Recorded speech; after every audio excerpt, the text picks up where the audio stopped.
So I was going to talk to the kids about Joseph's, coat of many colours, as we often know it. And I've got a few bits and pieces of different coloured cloth in a bag there. But this story is a fantastic story and a difficult one to talk to the kids about. But simply, I was going to tell them that jealousy brings out the worst in us, and jealousy can lead us to do all sorts of really awful things. And that really does link to where we're going to go as adults, I guess, with this Bible reading. It's interesting though, however, I was getting all these coloured bits of cloth out. Here, I'll grab some of them. So I was thinking, look, here's a lovely piece of coloured cloth, and here's another one, and these are all, I don't know where I found these are actually scarves.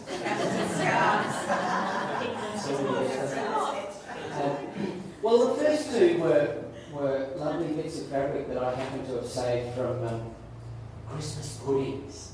So anyhow, I don't know. As I was just pulling out bits of fabric, I don't know if any of them struck a chord with you, thinking, "Oh, that looks vaguely familiar." Does it look vaguely familiar to anything? Anything up the front here look familiar to you? Maybe my stole. Isn't that funny? And here we have a story about Joseph's Technicolor Dreamcoat, and it's crazy, really. Jacob gives Joseph this coat as a sign, as a token of how much he loves him. So the coat becomes a symbol of great love. Yeah? And then later on, what we find is that coat becomes, in fact, something that causes great pain between he and the brothers who are jealous. And then they decide to act on that. I mean, he has some dreams that offend them, and he shares those inappropriately. And so they go from hating him a bit to hating him a lot and decide they're going to kill him. And so they throw him into a cistern. And some, they're thinking, he can die there or whatever. But then in the end, they change their minds and sell him to the Ishmaelites. Now, you remember the connection of Ishmael's family. So we've done that already. So they're travelling through. They're traders with Egypt. And they're cousins. They're the distant cousins. And so they sell them to the Ishmaelites. They sell Joseph to the Ishmaelites. But they take the coat that separated Joseph from the others as a token of love, that then became sort of a symbol of hatred and jealousy, and they soak it in blood and they send it back to Jacob as a symbol of death. And this coat becomes a really powerful image in this story and how it gets used from one way to the other.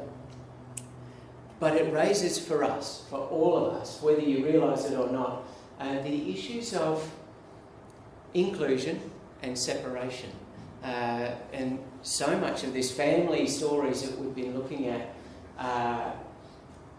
the conflict that we see in them are derived by the selection of one tends to cause this tension and conflict with the one who's not.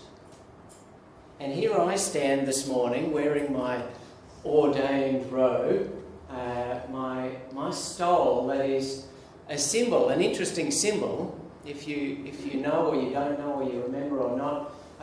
The reason I wear it Sunday by Sunday is that it shows that I'm ordained. But it's supposed to be the only thing that differentiates me from you. It's not that, I'm the only one who could be up here, or I'm the only one who could touch the holy things at all. It's actually supposed to say, I am one of you, and I have been set aside by you. In the structures of our church, that I've been chosen by you and selected through prayer. You as a whole, I'm talking generally as a state and as a church, you've said, yes, this person has the gifts to do the work full time that we all do in our spare time. No more holy, no more special, but separated for a task. And the task is you. The task is not, oh, I'm so fantastic. So it's not a robe that should separate me from you in the sense that I'm better than everyone else here. It's actually the opposite. It's supposed to be a symbol that said, you chose me to serve you.